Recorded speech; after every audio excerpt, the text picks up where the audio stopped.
están?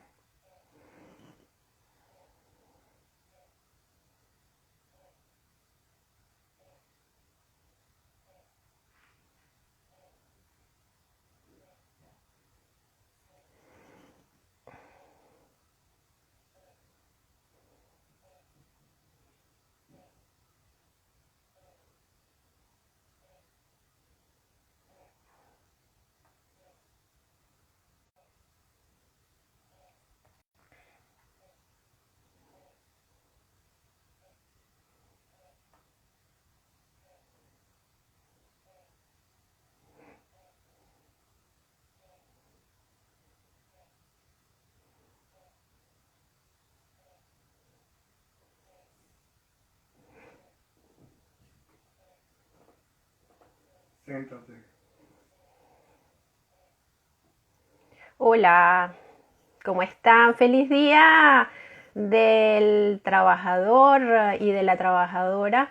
Hoy estamos celebrando nuestro día, el Día de todos los trabajadores en casi todos los países del mundo, ¿no? Vamos a esperar que estoy aquí invitando a, hola, a mis compañeros, un segundo para que se conecten.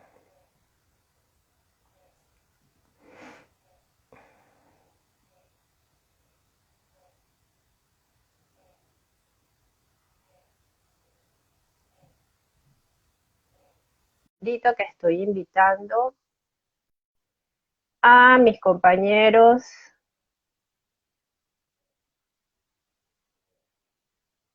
de este live de hoy que tenemos preparado para ustedes. Vamos a ver si ya están conectados. Hola, Éxica. Hola a todos los que se están conectando a nuestro live.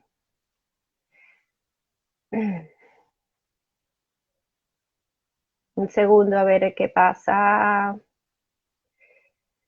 Bueno, ya estamos cerrando también, creo que una semana importante de conmemoración a partir del 28 de abril, eh, del Día de la Seguridad y la Salud a nivel mundial. Lo estamos cerrando, también abriéndolo con, con el Día de los Trabajadores y las Trabajadoras a nivel mundial. Un segundo, ok, vamos a ver. Uh-huh.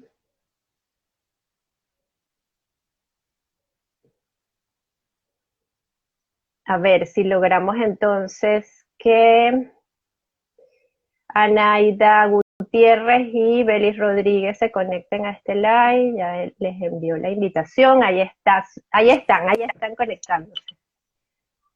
Hola, Hola Naida, bienvenida. Bueno, hoy es un live interesante porque estamos los tres juntos, ¿no? Por ahí ya van a ver vamos a a Belis ver. Rodríguez. Ya va, Ya va, dame un estos son chancecito. los intríngulis del directo, del vivo, que hay que cuadrar la cámara, hay que esperar las conexiones. Bueno, eso es parte de, eso es parte de.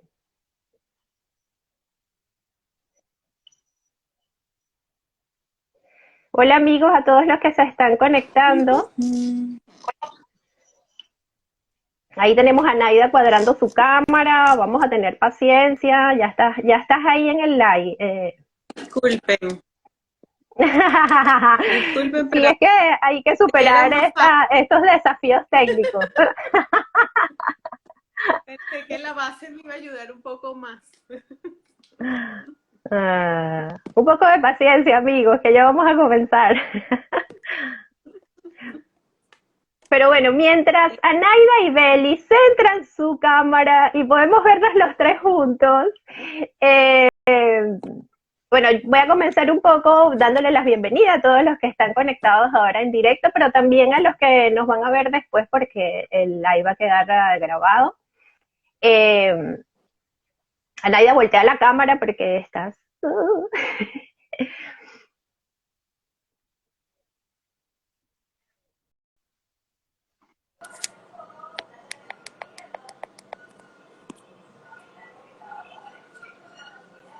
Fíjense que, bueno, nosotros le colocamos el título a este live, visibilizando recursos a propósito de el cuidado y la importancia de la salud mental en el trabajo, indudablemente, porque hoy es el Día del Trabajador, el 28 fue la conmemoración del Día Mundial de de la Seguridad y la Salud en el Trabajo. Pero bueno, también creo que es importante decir que no es solo es la salud mental dentro del trabajo, sino la salud mental como, bueno, como esa necesidad que tenemos todos de experimentar bienestar y, bueno, de cómo lidiar y cómo resolver y cómo afrontar estas situaciones que nos ha tocado vivir y que nos sigue tocando vivir en este momento de pandemia, ¿no? Entonces, bueno, vamos a hablar un poco o contextualizar un poco las experiencias digamos, de esta situación pandémica a nivel global. Déjenme invitar aquí a Belis que se... Ok, vamos a ver entonces. Anaida, no te vemos. Por ella está Anaida y Belis conectados. Estamos ahí esperando que conecten, que se puedan ver bien en las cámaras. Gracias, Alberto. Alberto nos está deseando feliz día. Pues ahí estamos, los tres finalmente, sí. Qué bueno. Belis y Anaida. Bueno, como ustedes saben, los que nos conocen saben que nosotros somos un equipo de amigos, de colegas y de trabajadores también. Tenemos muchos juntos y hay unos más que es una sorpresa, Anaida, ¿verdad?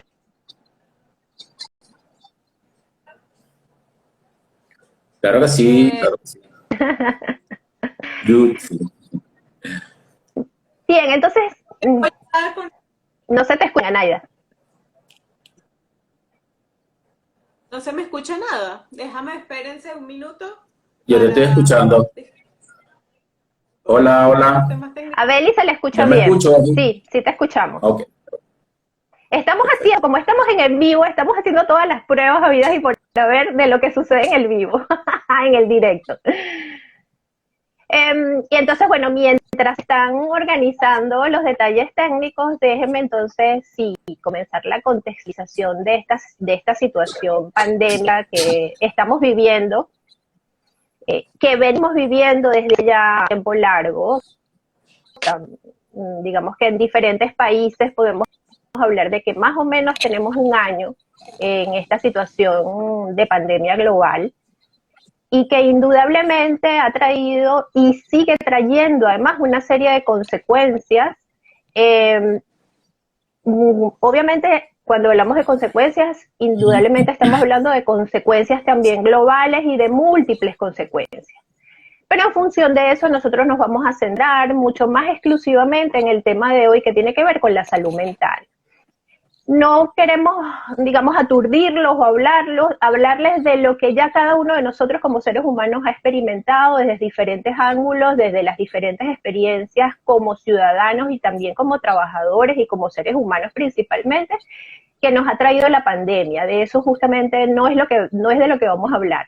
Pero sí, indudablemente vamos a contextualizar esta situación como una situación desbordada, como una situación de crisis.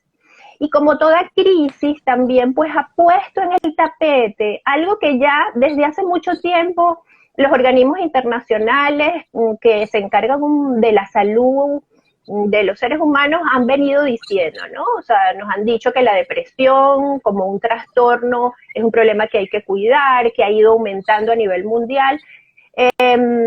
Y sí, y la importancia además ya desde el punto de vista de la relación esa salud y trabajo, la importancia de cuidar, de visibilizar, tal como nosotros lo decimos siempre, la salud en términos integrales y ese funcionamiento mental, ese estado de bienestar que a lo que todos apuntamos como seres humanos, ¿no? Entonces la crisis mundial pandémica, a nuestro modo de ver, creo que ha puesto en el tapete y ha visibilizado la necesidad de que trabajemos en pos de lograr estados de bienestar, un poco de trascender, de obtener y utilizar los recursos necesarios para que indudablemente cada vez más los seres humanos tengamos al alcance la posibilidad de sentirnos cada vez mejor, ¿no? Entonces, en función de este contexto un poco general, un poco de lo que nos está pasando, es que, bueno, vamos a desarrollar algunos de los recursos que nos parecen a nosotros interesantes. Y cuando hablamos del trabajo, pues bueno, ya Naida nos va a hablar un poco quizás de esa importancia de cómo nosotros conceptualizamos el trabajo y qué pasa dentro de esas organizaciones y dentro de esos mundos de trabajo, ¿sí? Cuéntanos. Sí. Bueno, hola a todas y todos, feliz de estar con ustedes, feliz de estar con mis amigos, con mis colegas, además de un día tan importante como hoy es el Día del Trabajador. Además, esta semana conmemoramos el Día de la Seguridad y la Salud en el Trabajo. Y bueno, nosotros creemos más bien que es importante tener estas charlas en función de, bueno, de ir aproximándonos y conociendo un poco más qué pasa ahora en los complejos mundos del trabajo. No es que las cosas han cambiado, las cosas se acentuaron. Lo que estaba por visibilizarse todavía necesita ser visibilizado. Es decir, todo está por construirse aún. Yo creo que siempre todo está por hacerse, ¿no? No todo está hecho. Y en los mundos del trabajo, pues tenemos la oportunidad de estar, por ejemplo, el día de hoy, para hablar, por ejemplo, de la importancia de, sí, el lema de la Organización Internacional del Trabajo en esta semana era cómo hacer sistemas resilientes para la crisis, ¿no? Más o menos era eso, ¿no? Cómo construir sistemas resilientes. Pero ¿qué pasa con eso? ¿Quién hace la resiliencia? No es una organización, son la gente que está dentro de las organizaciones, ¿sí? Son los humanos que están dentro de las organizaciones. Entonces, más que promover la resiliencia desde un valor individual de que cada quien debe ser resiliente, bueno, ¿cómo la organización es responsable también de promover resiliencia en sus trabajadores, de promover la esperanza, el optimismo, algo de lo que nos va a hablar Belis un poco mejor, la autoeficacia, el compromiso mismo? Entonces, aquí no estamos hablando de que el trabajador solo es responsable de su felicidad en el trabajo. Las empresas, las organizaciones son responsables de que, están corresponsables de que el trabajador pueda desarrollar esa resiliencia necesaria para enfrentar lo que se está dando en este momento. Entonces, nosotros básicamente lo que queremos es, a través de este live, es que ustedes, bueno, puedan ver a qué recursos podemos acceder como miembros del Servicio de Seguridad y Salud en el Trabajo, como trabajadores, como empleadores, como todos los que hacemos vida dentro de las organizaciones, como asesores, como somos nosotros, y poder, bueno, dar más, finalmente, que es lo que queremos siempre, dar mayor bienestar y mayor, bienestar en el trabajo, ¿sí? Entonces, bueno, no sé, Beli, si vas a hacer alguna introducción para entonces después empezar a conversar más fluidamente. Sí, bueno, primero que nada, agradecer, darles agradecimiento a las personas que nos acompañan, a ustedes por esta invitación. Una vez más, trabajar en equipo siempre es súper agradable, poder llevarles a las personas un espacio de reflexión, donde podamos digamos, discutir aspectos importantes de la salud en el trabajo y de la salud en general, porque, bueno, finalmente somos las mismas personas en el trabajo que en nuestras casas, y actualmente nuestras casas se han convertido en espacios de trabajo, en el espacio de la familia, en el espacio de la recreación, ¿no? A partir de la pandemia. Entonces yo creo que es un momento importante de poder hablar de salud en relación al trabajo y trabajo-salud, pero sin descontextualizar a la familia, la complejidad de los momentos que viven. Un poco ya haciendo introducción a algunos elementos que planteaba tanto Gisela como Anaida, vamos a hablar más que de los efectos, que llamamos generalmente efectos negativos. Vamos a hablar de qué alternativas tenemos, de qué estamos visibilizando, ¿no? Como recursos a potenciar, a identificar, a desarrollar, a retomar también en algunos casos para potenciar la salud. Estamos hablando entonces de la responsabilidad, como decía Naida, de las organizaciones, ¿no? En torno a la salud, de la corresponsabilidad de las organizaciones junto con las personas, ¿no? En desarrollar salud. Y hace ya más de 2 décadas, en la década de los 2000, ya la Organización Mundial de la Salud, la OIT, hablaban acerca de las organizaciones saludables, es decir, cómo desarrollar organizaciones saludables. Es decir, no es nada nuevo, como ya decía Gisela, y como decía Naida, sino que ya los organismos han visualizado desde hace algún tiempo la necesidad de anticipar, ¿verdad?, efectos negativos en la salud. Y en ese sentido también las disciplinas han desarrollado algunos constructos, algunas variables, algunos recursos que se pueden tomar en cuenta, de los cuales vamos a estar hablando. Cuando hablamos de organizaciones saludables, estamos hablando de un concepto integrado, ¿verdad?, entre lo que es salud y organización, lo que es salud un poco orientado a potenciar capital humano, a potenciar capital social también. Y en ese sentido, junto con el desarrollo de lo que fue la psicología positiva, surgió un constructo interesante que es el que vamos a estar desarrollando, que es el de capital psicológico positivo. Es un constructo, ¿verdad?, que aunque está desarrollado en el ámbito de lo organizacional, toca elementos individuales.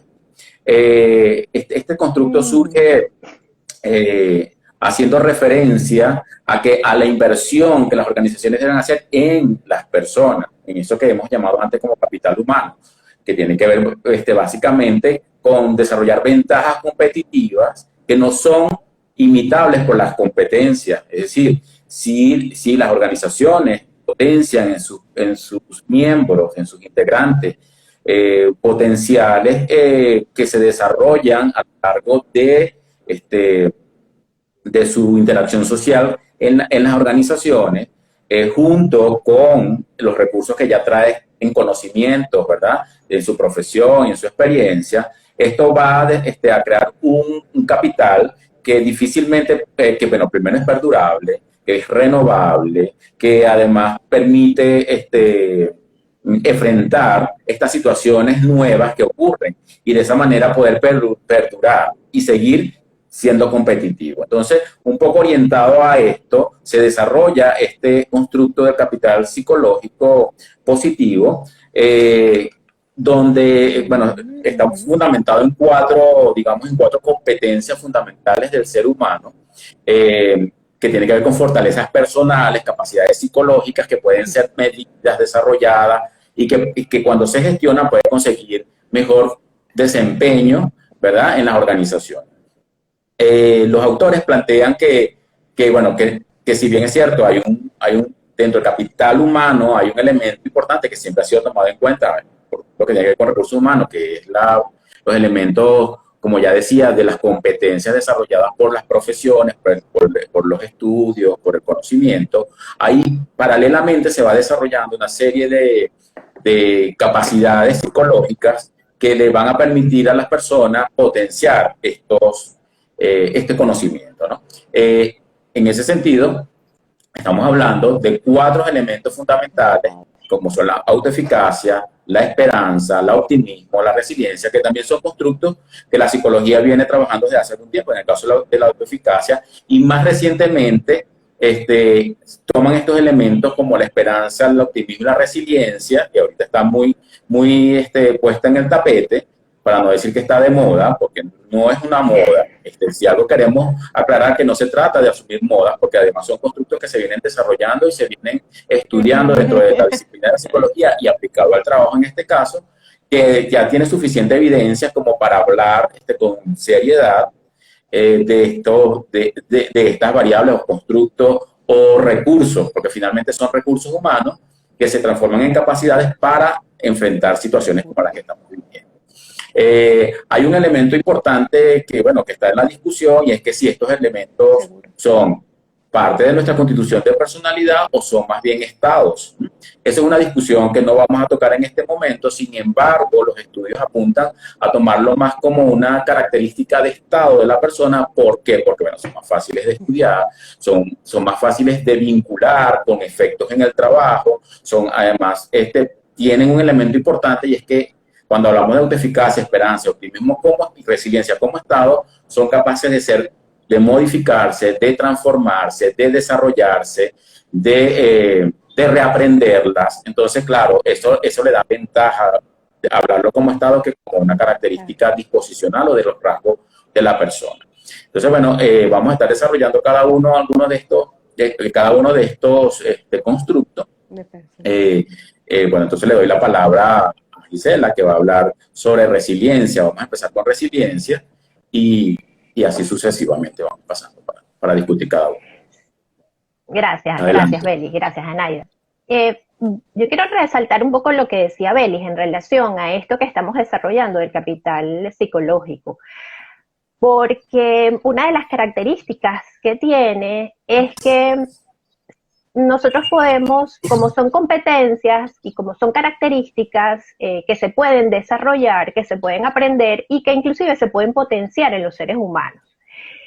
Si bien, o sea, el capital psicológico tiene como, vamos a ver que tiene como dos vertientes, es decir, nosotros podemos hablar, y voy a plantear el tema de la resiliencia, que además, bueno, es uno de los, justo el lema del 28 de abril, del Día de la Seguridad y la Salud en el Trabajo, utiliza, o sea, llama a ser más conscientes cómo los sistemas de seguridad y de salud en el trabajo digamos, se utilizan o desarrollan la resiliencia para ser más eficientes en sus respuestas ante las situaciones de crisis, ¿no?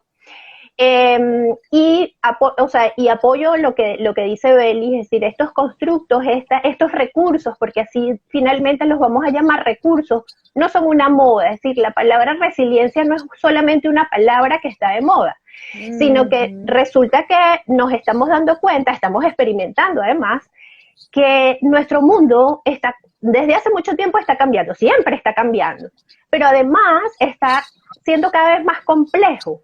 Es un mundo multidimensional, multivariable, no lineal, frágil, los sistemas se han vuelto muy frágiles, extremadamente llenos de incertidumbre, y ante esa realidad, todas las disciplinas, y en este caso la psicología como ciencia, que además aporta soluciones concretas a la sociedad, va desarrollando una serie de aportaciones, entre ellos una serie de definiciones y una serie de recursos que van a permitir o que van a apoyar la resolución de problemas concretos, ¿no? Entonces, esto lo insistimos mucho porque entonces no, hay mucha gente que dice la resiliencia es una cosa de moda y ahora entonces la OIT utiliza esa palabra de moda. No es una palabra de moda, es realmente, y aquí un poco hago la entrada a lo que significa la resiliencia, en términos de la psicología, tiene que ver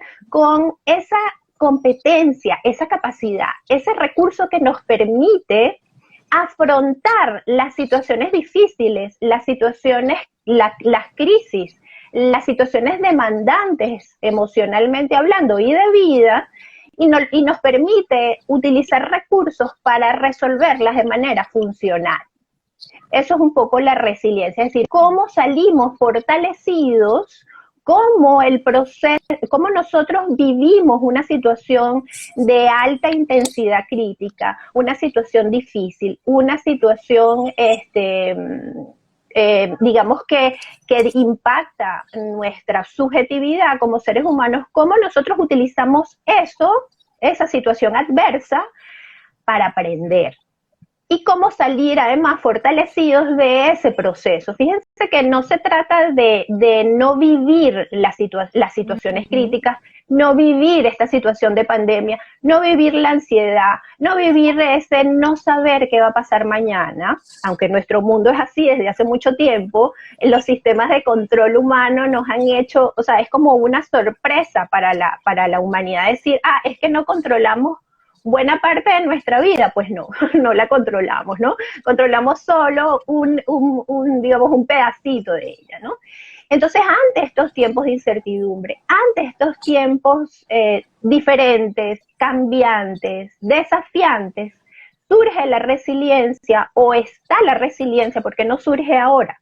La resiliencia tiene un tiempo ya dentro de la psicología, y que además ha sido generalizada en función de esa posibilidad de resolver, esa posibilidad de aprender y salir fortalecidos de las situaciones altamente demandantes, ¿no?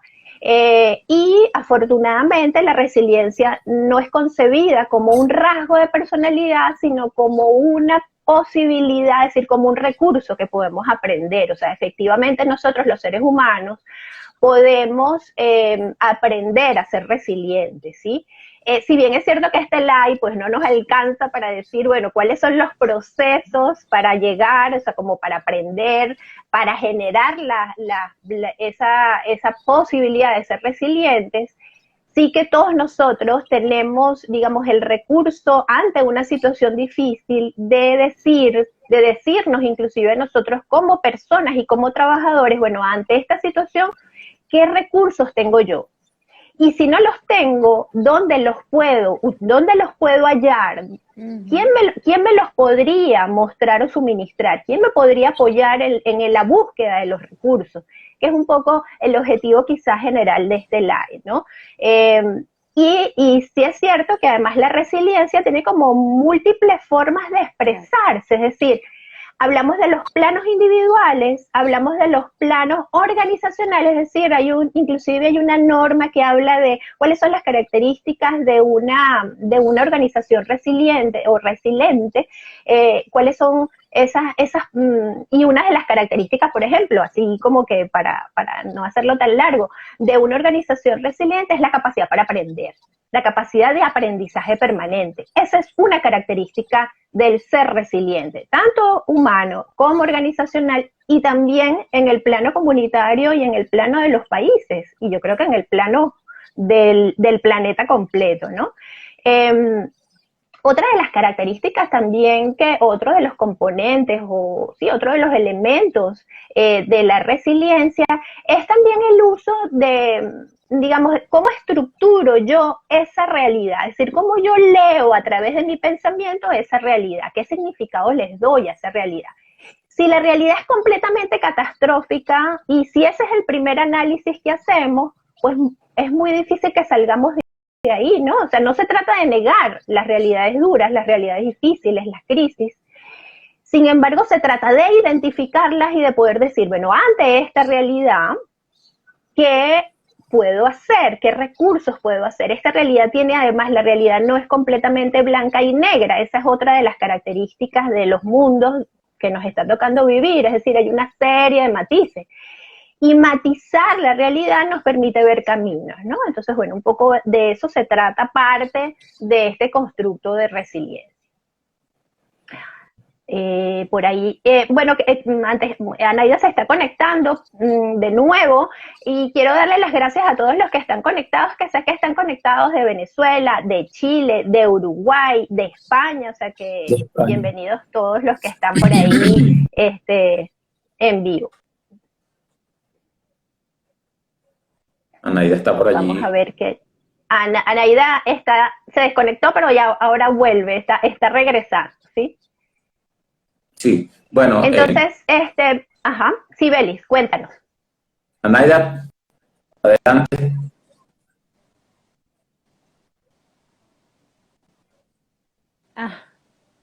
¿Aló? Sí, aquí estoy. Lo que pasa es que, bueno, la conexión está como... Tranquila. Vamos a pedirle a la conectividad que nos apoye y que nos ayude también a ser resiliente con la conectividad. Estamos en Venezuela. Sí, nosotros dos estamos en Venezuela. No veo a Belis, pero fíjese, te voy a decir justamente que hay mucha crítica hacia el constructo de resiliencia, ¿no? Mucha. Porque es como aguanta. Sí, claro. Entonces, ¿hasta cuándo vas a aguantar, no? O incluso lo he hablado con amigos psicólogos, bueno, pero parece que es un constructo dado para las peores circunstancias o para cuando es en circunstancias muy adversas, incluso la pobreza, bueno, como para que tengas esperanza ¿no? También, ¿no? Uniendo allí la esperanza, ¿no? Pero bueno, una esperanza en este caso a lo mejor sin sentido, ¿no? Sino esperando que tú estés allí resiliente, entre comillas, porque sé que no es el concepto, pero esperando que, ¿no? Como resiliente ante algo tan adverso. ¿Cómo puedo ser resiliente ante una organización adversa, ante una organización maltratadora, ante una organización que no nos garantiza los derechos? O sea, Te lo pregunto como la experta en resiliencia. Yo creo que, o sea, nosotros tenemos que hacer una diferencia importante en el uso de la resiliencia. Es decir, Sí. la resiliencia no es ¿Sí? ¿Me resignación. escucharon? Sí, No, sí te no. escuchamos. ¿No? ¿Sí? Yo te escuché. Hola. La conexión de Anaida y Belis está un poco. Hola, ¿me oye? Sí, te Sí. escuchamos, Belis. Sí. A Anaida todavía la conexión está ahí, pero voy un poco, no sé si lograron escuchar completamente a Anaida, pero hablaba un poco de Anaidita. cómo, o sea, de la diferencia un poco, sí, ya Anaida se desconectó, pero ya se va a volver a conectar. Hablaba un poco de la diferencia entre resignación, aceptar además condiciones infrahumanas, el abuso. La resiliencia no se trata de eso, o sea, no se trata, deme un segundo para... Hello. Aparecimos juntos de repente. Pues como por arte de magia. Vamos a ver qué pasa con esa conectividad que nos hace, No, así. a ver, bueno, mientras se siguen resolviendo los problemas técnicos por allá, sí quiero decirles que hay una diferencia importante, es decir, ser resilientes no significa, mira, aquí llegamos de nuevo, sí se escuchó, dice Edward, gracias. Organizo las ideas, porque los problemas técnicos nos distraen. Bueno, a mí me distraen, me hacen lábil la atención, pero vuelvo otra vez acá. Decíamos entonces, Anaida planteaba un aspecto bien importante que tiene que ver con la diferencia entre resiliencia y sometimiento y aguantar abusos, es decir, hay una diferencia importante. Ser resiliente es entender que hay situaciones adversas, ¿sí?, que pueden ser superadas, pero que pueden ser superadas con recursos, no solamente con fuerza de voluntad, o sea, no solamente con ganas. O sea, para resolver situaciones adversas es necesario no solo querer, sino accionar, ¿sí? Y en ese accionar, por ejemplo, ante una situación de abuso en el trabajo, me refiero a una situación que tenga que ver con la violencia en el trabajo, es necesario accionar. Es decir, la resiliencia, como les decía, no significa tener que aguantar o tener que resignarse. A veces se utilizan como sinónimos y no son. Es decir, resignarse es tener que aceptar situaciones inaceptables, ¿no? Entonces, eso es importante. Y también es importante entender que ante situaciones adversas en el mundo del trabajo, y justamente, bueno, nosotros hemos trabajado en función de eso, desde que estamos en este camino, es que no se deben aceptar las situaciones de violencia, las situaciones de acoso, las situaciones de digamos, de violencia en todos los sentidos, es decir, de relaciones que no son funcionales, que son irrespetuosas, ¿no? Eso es una cosa, o es un proceso complejo dentro del mundo del trabajo que no es exclusivo del mundo del trabajo, porque la violencia también está afuera, ¿sí? Es decir, lo que nosotros vemos, y lo hemos discutido siempre en el mundo del trabajo, es lo que se refleja en los espacios laborales que está también fuera, porque los espacios laborales son principalmente mundos sociales, donde hay una representación de esa realidad externa, ¿no? Para nosotros, por ejemplo, para afrontar situaciones de violencia en el trabajo, tenemos que indudablemente, no es un problema nada más individual, es un problema colectivo, es un problema de los servicios, es un problema del comité, es un problema de los representantes o delegados de prevención, o como se llamen en los diferentes países y en las diferentes legislaciones. Es una situación que hay que afrontar desde todos los ángulos. Y obviamente uno de los recursos con los que se puede contar es con la resiliencia, porque sí necesitamos ser resilientes, es decir, sí son situaciones críticas, pero ante las cuales hay que establecer acciones, dar respuestas, que no dependen, y eso también es importante, del plano individual solamente. O sea, nosotros somos seres sociales. fuera y dentro del trabajo. Por lo tanto, nosotros indudablemente tenemos una responsabilidad individual, eso no lo estamos escondiendo, pero vivimos en un mundo, vivimos en una sociedad. Entonces, digamos que es un trabajo en conjunto, es un trabajo de acompañamiento, es un trabajo colectivo, es un trabajo de justamente estar aquí celebrando el 1 de mayo porque nuestros compañeros trabajadores hace muchísimos años establecieron una lucha que no para, ¿sí? En pos de una serie de privilegios, no, de una serie de derechos, no privilegios, derechos, que se han ido conquistando progresivamente. Y eso no ha sido un esfuerzo de una sola persona, ha sido un esfuerzo de muchas personas, por lo tanto un esfuerzo colectivo, un esfuerzo social, ¿no? Bien. Bueno, un poco eso respondiendo la inquietud y sí. El planteamiento de Anaida, que me parece fundamental. Sí, otra cosa que yo quiero decir en relación a eso, Gisela, y es que, claro, estamos enfocando la resiliencia, claro, como un recurso único, ¿no? Sin embargo, cuando hablamos de capital psicológico, está integrada con otras capacidades o habilidades que debe tener la persona, es decir, autoeficacia, optimismo, esperanza. O sea, hay autores que plantean el constructo de capital psicológico como único, es decir, como único desde su integración, ¿sí? Es decir, es más que la suma de las partes.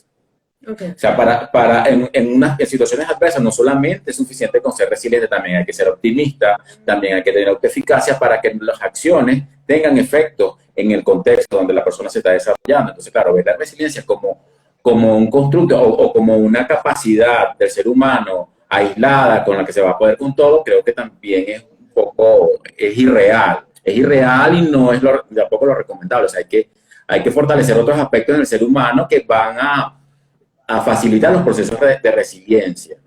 Y lo otro es que, bueno, la resiliencia, como decía, siempre ha existido, solo que la psicología lo toma, si lo toma de la física, quizás hace unas cuantas décadas hacia atrás, pero, y precisamente también todos los estudios de la psicología positiva trae al tapete estas características de la persona, porque hay ejemplos de personas resiliente, es decir, ha habido suficientes ejemplos de personas que han pasado situaciones adversas, entonces claro, situaciones, y no solamente personas, organizaciones, países, comunidades, como decía, entonces claro, es por eso que se toma y se le da el nombre de resiliencia, pero por supuesto siempre ha estado presente en la condición humana, no sé si Anaida, un poco planteando esto, de los otros elementos que conforman el constructo de capital psicológico, Naida habla un poco de optimismo y de esperanza, que son los dos elementos que están por aquí. Sí, como otros elementos, otros recursos que puede acceder cualquier persona, ¿no? Porque incluso los trabajadores como personas al fin también, es la esperanza y el optimismo, ¿no? La esperanza es eso, esperar justamente que algo bueno suceda, que ese estado motivacional de que algo bueno va a pasar. Claro, allí puedes decir, esto es atribuible al trabajador, es atribuible pero es que ninguno de nosotros vive sin esperanza. La esperanza es inherente al ser humano, la esperanza es del ser humano. Y sí, esperamos que algo bueno suceda. Y eso, por supuesto, se liga muchísimo al optimismo, porque el optimismo es la actitud, ¿no? Pero antes de eso, sí es importante que la esperanza tiene que tener, es el sentido. Yo espero que algo suceda, pero con sentido, ¿no? A la voluntad de que eso tiene un para qué, una intención, ¿sí? Parece muy etéreo, pero no es. Yo espero que algo bueno suceda, pero no espero desde simplemente una esquina, ¿no? Yo tengo la intención y muevo recursos también motivacionales, de conducta, para que eso se dé, ¿sí? Y en ese sentido, tengo una actitud optimista, una actitud donde valoro mi presente y digo, oh, esto está bien. Y también espero del futuro, que esté también, que sucedan cosas que sean de bienestar, de satisfacción para mí, ¿sí? Porque al final estamos hablando de experiencias de bienestar, ¿sí? De experiencias de satisfacción. Entonces, son dos conceptos que sí, como hablábamos esta mañana, Belis y yo, tienen ya desarrollo dentro de la psicología, no son nuevos, pero bueno, tienen una serie se unen, ¿verdad? Muchísimo, para dar cuenta de los recursos con los que contamos todos los seres humanos. También hablamos de una cosa importante, Belis y yo, que era que son muy asociados a la fe, ¿no? A la fe, al optimismo. Tú eres un ser optimista, tú eres una persona con esperanza, pero son unos conceptos que están en la psicología y que nos permiten hacer uso y frente a decir, bueno, un ser con esperanza es un ser que está motivado, es un ser que tiene sentido, que tiene un para qué, ¿sí? Porque nosotros en esta situación, simplemente para hacer una breve autorreferencia del contexto en el que estamos viviendo en este momento, tenemos que tener esperanza. Nosotros sabemos que esto va a pasar, esto tiene que pasar, como han pasado todas las crisis. Y la esperanza nos dice, bueno, no sabemos el cuándo, es cierto, pero sabemos que esto va a pasar. Y desde allí, pues mi estado psicológico es diferente, mi estado psicológico cambia. Sé que esto va a pasar, y esto va a pasar, y yo voy a salir fortalecido, ¿sí? Y ahí está mi actitud optimista, mi actitud de que esto, además de que sí, es un tránsito, una crisis, pero yo salgo fortalecido, y tengo una actitud optimista que voy construyendo en el diario, en el aquí, el ahora y el presente. ¿Sí? Sí, bien. Es así, ¿no? Es así. Sí, bueno, fíjense que ibas a decir algo, Gisela. No, les quería, digamos, poner en el tapete que la utilización o el recurso de la esperanza y del optimismo dentro del trabajo, es decir, porque digamos que visualizar la pandemia, que es una cosa global, que no depende de nosotros, que nosotros tenemos una dosis de responsabilidad en lo que significa el cuidado o el autocuidado, el heterocuidado, es decir, todos esos elementos que son de acción, ¿no? Que no solamente son de pensamiento, sino de acción. Esa idea en el trabajo, por ejemplo, los que están yendo a los centros de trabajo, pero también los que están dentro en su casa, trabajando desde su casa algunos, teletrabajando otros. Vamos a hacer un live también sobre teletrabajo y sus diferencias y sus impactos, ¿no? Porque no es todo lo mismo. ¿Cómo se maneja eso de la esperanza y el optimismo? Es decir, digamos, decirnos a nosotros mismos que todo esto va a pasar, ¿qué correlato real y concreto tiene en la realidad? Porque, bueno, ¿va a pasar cuándo? Entonces, ¿cómo utilizamos esa esperanza y ese pensamiento optimista o ese desarrollo del pensamiento optimista real como recursos como trabajadores, como seres humanos, en medio de esta situación? Ahí nos toca justamente desde los servicios de seguridad y salud en el trabajo promover eso, porque es muy fácil caer en desesperanza, en pesimismo, ¿sí? Siendo el antivalor de cada uno de estos dos constructos, ¿no? O valores también, porque hay gente que los llama valores. Y justamente, ¿cómo hago para decir, bueno, hay gente que va a tener que quedarse teletrabajando y asumirlo? Hay gente que no le va a gustar y nosotros que tenemos tantos problemas de conexión, decir, ¿hasta cuándo nosotros vamos a estar en esto, no? Eso es lo que nos pasa, ¿no? ¿Hasta cuándo nosotros vamos a estar en esto? ¿Hasta cuándo yo voy a estar sentada aquí compartiendo con la familia aquí, con la gente acá? Pero justamente nos toca a nosotros, los psicólogos, los integrantes de los servicios de seguridad y salud en el trabajo, los ingenieros también. O sea, esto no es un tema no solo de psicólogos, de los que trabajamos con humanos, como hablábamos hace poco, de promover estos estados, pero no desde esa fe ciega o desde, ay, todo lo bueno va a pasar, ni nada desde eso relativamente ingenuo, inocente, de que todo va a pasar, todo va a estar bien, ¿sí? Que sí, es bueno, pero es que ya vamos a promover que realmente nosotros tenemos mundos de trabajo donde cambiaron. Eso también hay que aceptar. Nuestro mundo cambió. Nuestro mundo cambió. Eso quiere decir que pasa también la aceptación de que este mundo cambió, de que nosotros cambiamos con él, por supuesto, y que, bueno, esto implica una reorganización, incluso en nuestros esquemas, de nuestros recursos, para hacer frente a esto, ¿sí? A que no solo eso, sino que a lo mejor habrá gente, no me quiero meter con eso, pero bueno, ya me metí, que no se va a querer vacunar. Y entonces tú dirás, bueno, usted entonces no podrá ir al trabajo, porque usted a lo mejor no se quiere vacunar. Y así van a ir pasando cosas, ¿no? Y hay que tener la esperanza, y hay que tenerla, no, se desarrolla la esperanza para, bueno, esperar que justamente desde algo mejor suceda, o que algo diferente suceda, y que yo me pueda sentir satisfecho con eso, que es lo que al final importa, ¿no? Que yo me pueda sentir bien y satisfactoriamente con eso. Sí, bien. Sí, además deben darse cambios externos, es decir, Claro. Porque es lo que decíamos al principio, no todo puede estar centrado en estas capacidades que pueda desarrollar la persona, sino que debe darse dentro del entorno, de los entornos de trabajo, ¿verdad? Y los entornos sociales en general, elementos concretos que permitan con objetividad poder desarrollar expectativas positivas. Claro. De futuro, es expectativas de que se van a dar, y bueno, de esa manera poder desarrollar esperanza. O sea, de lo contrario, yo creo que sería ilusorio, sería un optimismo ilusorio, que es el optimismo que debemos, digamos, no promover. Es decir, generalmente la persona desarrolla todas estas capacidades a partir de elementos concretos y objetivos, no solamente, porque no es un asunto de fe. O sea, obviamente que no es un asunto de fe, si bien están vinculadas a la fe, no es un asunto de fe, o sea, no va a aparecer por arte de magia. Exacto. Entonces estamos hablando de recursos personales que tenemos como seres humanos, pero que hay que potenciarlos en relación a nuestra relación con el entorno, ¿no? Y con el contexto.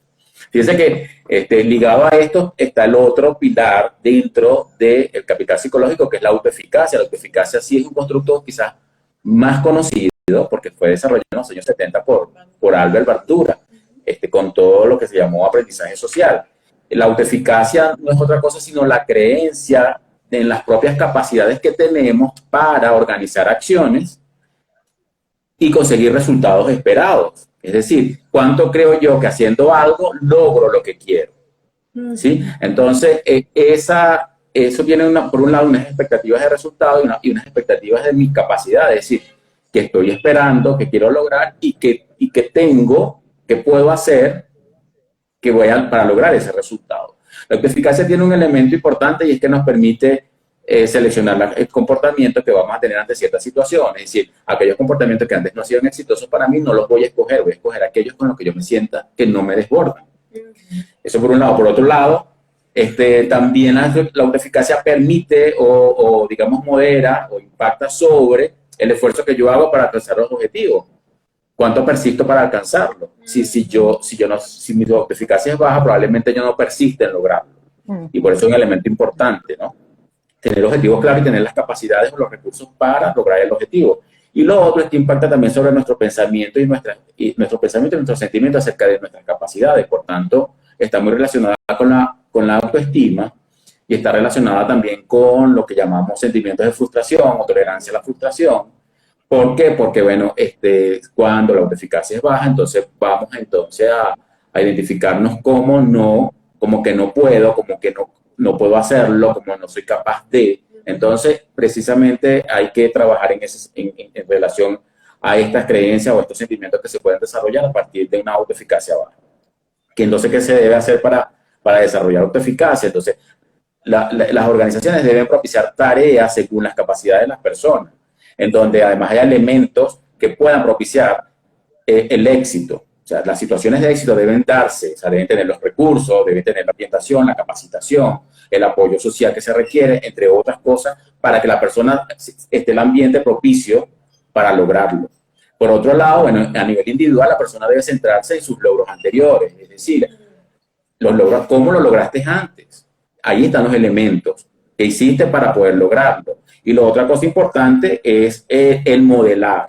Y ahí la importancia que tienen los líderes en las organizaciones y otros compañeros. Es decir, la persona fundamentada pues, en la teoría del aprendizaje social, que fue lo que propone Bandura, el modelaje es importante. La persona va a copiar de un modelo resaltante o significativo para la persona aquellos comportamientos y aquellas acciones orientadas a objetivos para lograrlo. Entonces, son, digamos, tres fuentes importantes a potenciar en los entornos de trabajo y en nuestra vida diaria, por supuesto, para mejorar o para potenciar nuestra autoeficacia. Para algunos la autoeficacia es un potenciador de los otros tres elementos, es decir, de la resiliencia, del optimismo y de la esperanza. Se le da, digamos, ese carácter, digamos, unificador de los otros tres por lo robusto de esta capacidad y de este constructo dentro de la psicología también, que tiene muchísima más evidencia, ¿no? Además, bueno, ha sido desarrollado en salud ampliamente, sí, la autoeficacia ha sido desarrollada en muchos modelos de salud. Entonces, ahí los tenemos. Yo creo que es interesante poder identificar en cada uno de nosotros y en nuestras organizaciones qué elementos están propiciando, ¿no?, la autoeficacia, cómo medirlo, cómo desarrollarlo, ¿no? Hay otro elemento que entra en el tapete, que no está dentro. Bueno, hay otros autores que incluyen, por ejemplo, no lo vamos a mencionar, lo vamos a mencionar solamente, que es el caso de lo llaman vinculación o compromiso con el trabajo, del término engagement en inglés, ¿no? Algunos lo incluyen como un elemento importante, que pudieran incluirse también con el fluir o el flow también, ¿no? Que son, digamos, también se vienen desarrollando. Pero nosotros queremos mencionar uno que es sumamente importante, que es la empatía. La empatía, esa capacidad humana, ¿verdad?, de poder sentir lo que el otro, o cómo siente el otro, sumergirnos en el estado emocional del otro para captar sus emociones, sus sentimientos y incluso sus opiniones, su forma de pensar. Esa es una capacidad humana que, bueno, también, por supuesto, viene desarrollándose en psicología y, por supuesto, es un elemento importante para la alianza terapéutica, un elemento importante en las relaciones humanas en general, ¿no?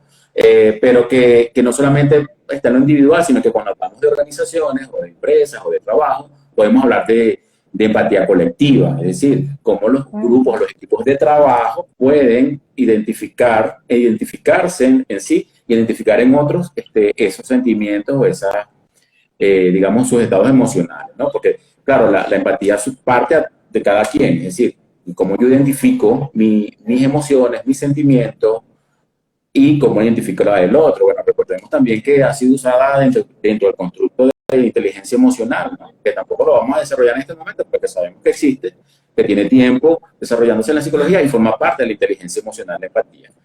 Y otro elemento que a lo mejor no vamos a desarrollar tampoco, no vamos a dar tiempo de desarrollarlo, que tiene que ver con la empatía y es con las relaciones humanas en general, y con un constructo y una variable y en general diría yo, como un recurso importantísimo dentro del trabajo, que es el apoyo social. O sea, el apoyo social es sumamente potenciador también de todos estos elementos y que debe ser una fuente de alivio, vamos a decirlo así, en organizaciones no bien ajustadas o muy maltratadoras, como la llaman Aida, o muy hostiles, o donde, bueno, los recursos no están tan...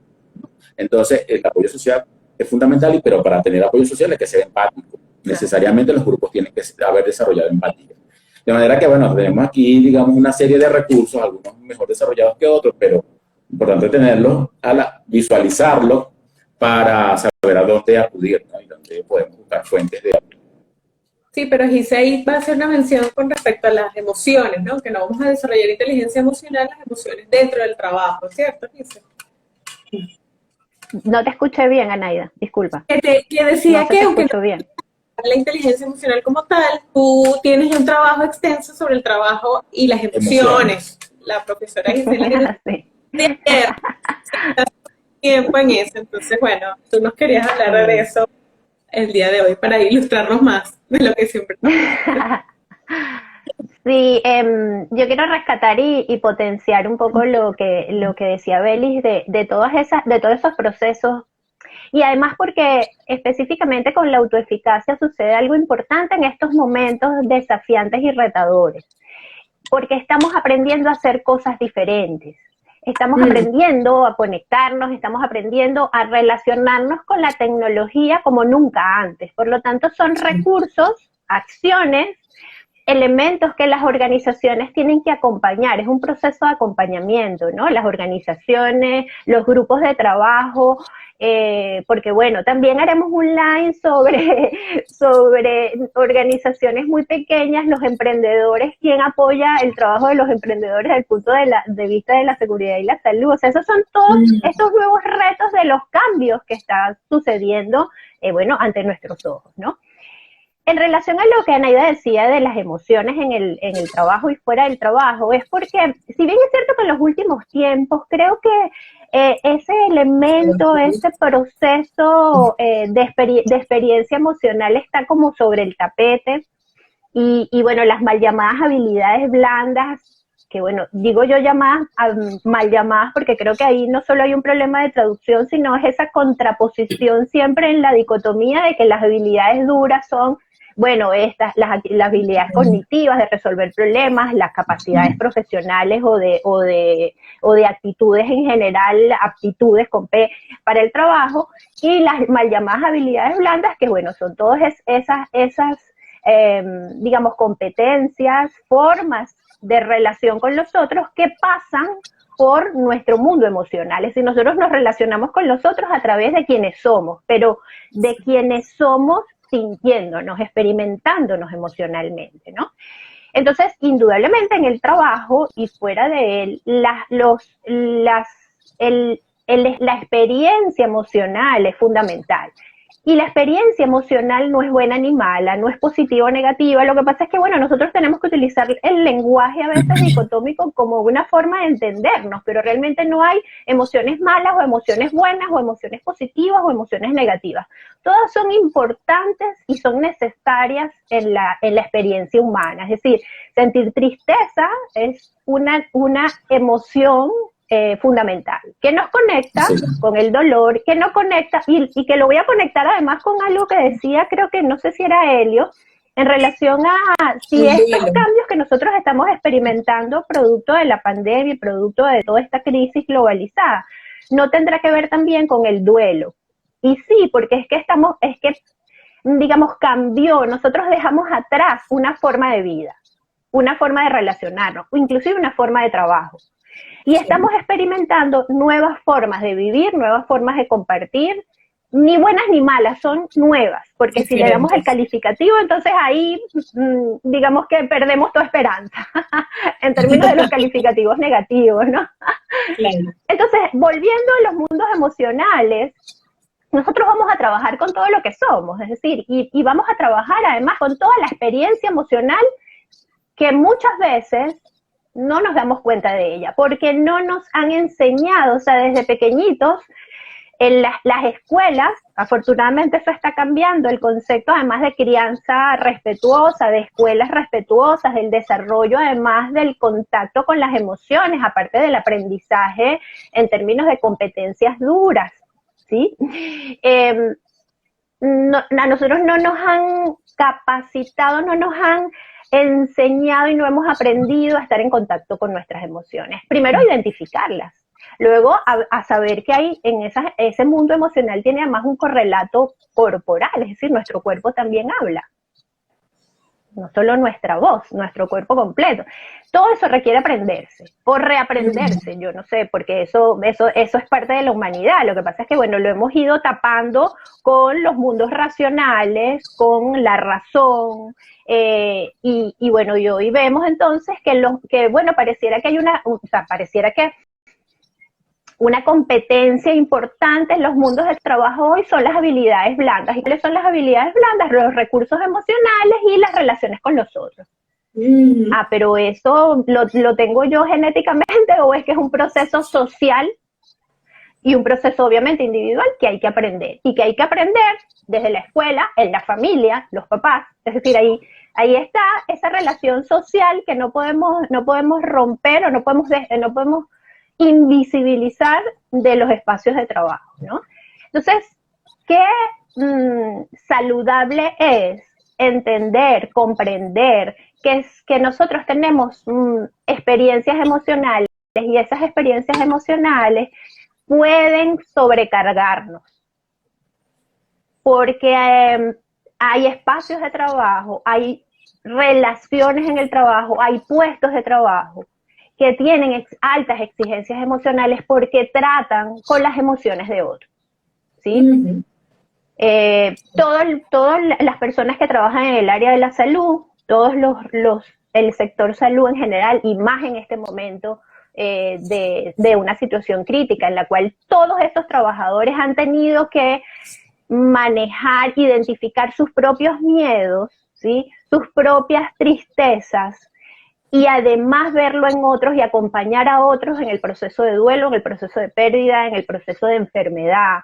Eso indudablemente deja agotados emocionalmente a colectivos de trabajadores, no solamente del sector salud, estamos hablando también de la enseñanza, de los maestros, de los profesores, que han tenido además que migrar rápidamente a plataformas que nunca en la vida habían manejado, es decir, o sea que entonces mezclan o se mezcla los recursos o las exigencias emocionales de los otros, del acompañamiento que se le da a los otros, con, bueno, toda esa alta exigencia en el uso de la tecnología cuando no es el recurso principal en el trabajo, sobre todo de determinados sectores, ¿no? Entonces aquí un poco rescatamos o sea, parte de esta idea de humanizar los mundos de trabajo, pero también de humanizar la vida en general, es que pasemos por el tamiz de la experiencia emocional, de que aceptar que somos seres emocionales, aceptar que nuestras emociones a veces nos desbordan y está bien, ¿sí? Y que eso traspasa los espacios de la casa porque se va al trabajo, ¿no?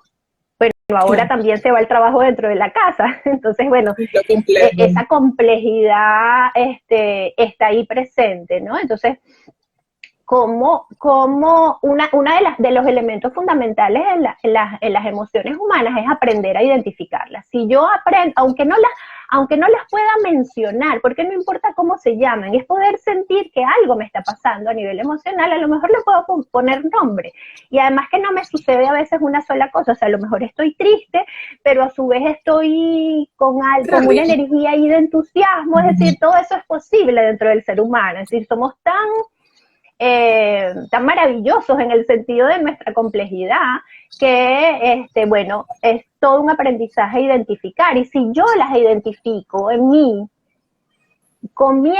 además esa capacidad o esa competencia se conecta con la empatía. Si yo nadie puede ser empático si no es empático consigo mismo, si no tiene conciencia de su propio mundo emocional, ¿no?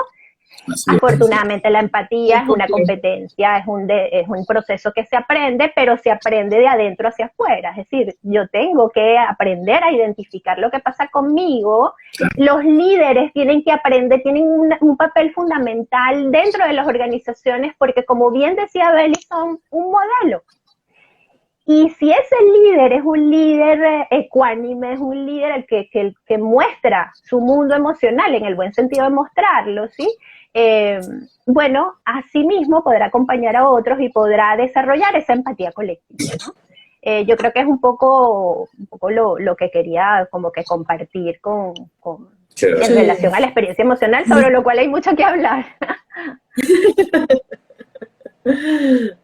Bueno, creo que nos quedan unos pocos minutos. Sí, nos quedan unos poquitos minutos, sí, se ha ido volando. Sí.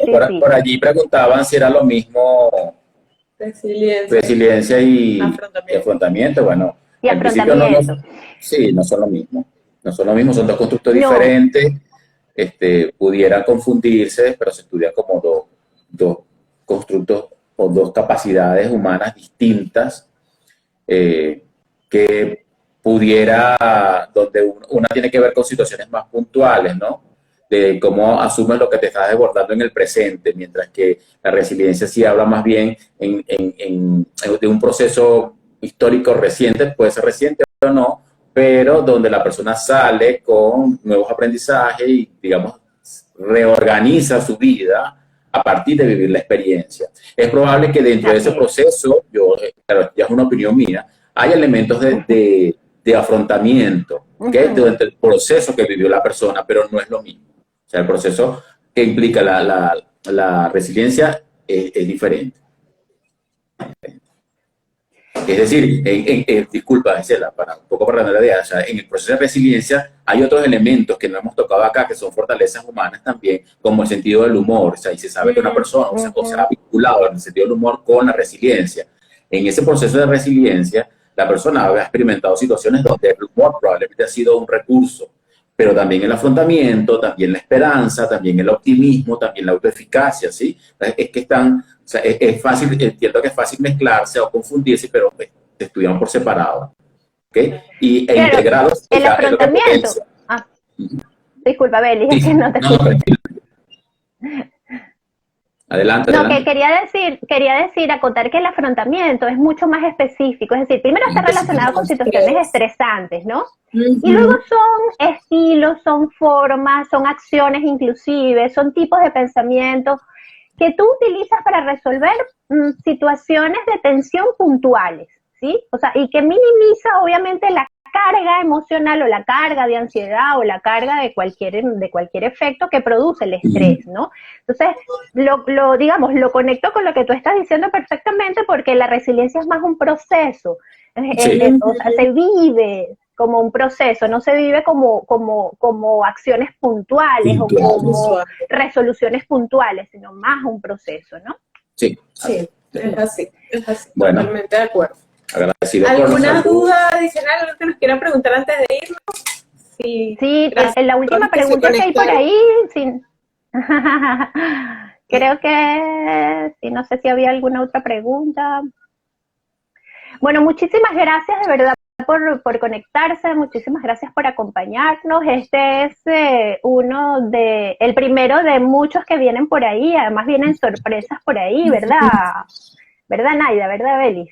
Todavía no lo vamos a develar, pero la sorpresa es que vienen unos live y vienen por ahí otras cosas que ya se van a enterar más adelante a través de nuestras redes sociales. Bueno, un poco para despedirnos, gracias nuevamente por estar conectados y queremos como dejar claro que hay una responsabilidad fundamental de las organizaciones, de las empresas, en el cuidado de la salud de los trabajadores y en el cuidado de la salud mental. Eso es una responsabilidad que muchas legislaciones muestran, pero que creo que las legislaciones también se van a ir transformando y se están transformando a raíz de esta nueva realidad pandémica y pospandémica, ¿no? Así que, y que también hay recursos, hay posibilidades de transformar la realidad, ¿sí? Eso es un poco, digamos, el mensaje del Día del Trabajador. Las realidades se transforman, no se transforman de un día para otro, pero se van transformando con una serie de recursos que parten, obviamente, de las esferas individuales, pero que se hacen fuertes a través de la unión colectiva y de la unión de grupos, de personas, de sociedades cada vez más conscientes, ¿no? De su rol humano. Sí, invitar a la esperanza, de verdad que sí, como capacidad, esperanza. Así es. Esperanza, esto va a pasar y estamos muchos para acompañarnos en este proceso. No estamos solos, de verdad que hay mucha gente capaz y mira todo lo que se ha desarrollado ahorita, o sea, la creatividad, un montón de cosas para acompañarnos en este tránsito hacia esa transformación. Así es. Bueno, agradecidos. Agradecido con todos, con los saludos, con las personas que nos acompañan. Muchas gracias. Identifiquen sus recursos y crean que puedan transformar sus entornos. Eso es importante. Exactamente. Identifiquen su resiliencia, esperanza, optimismo. Identifiquen además su mundo emocional, que es tan rico y tan importante. Bueno, gracias, chicos. Cuídense mucho. Estén bien. Hasta luego. Chao.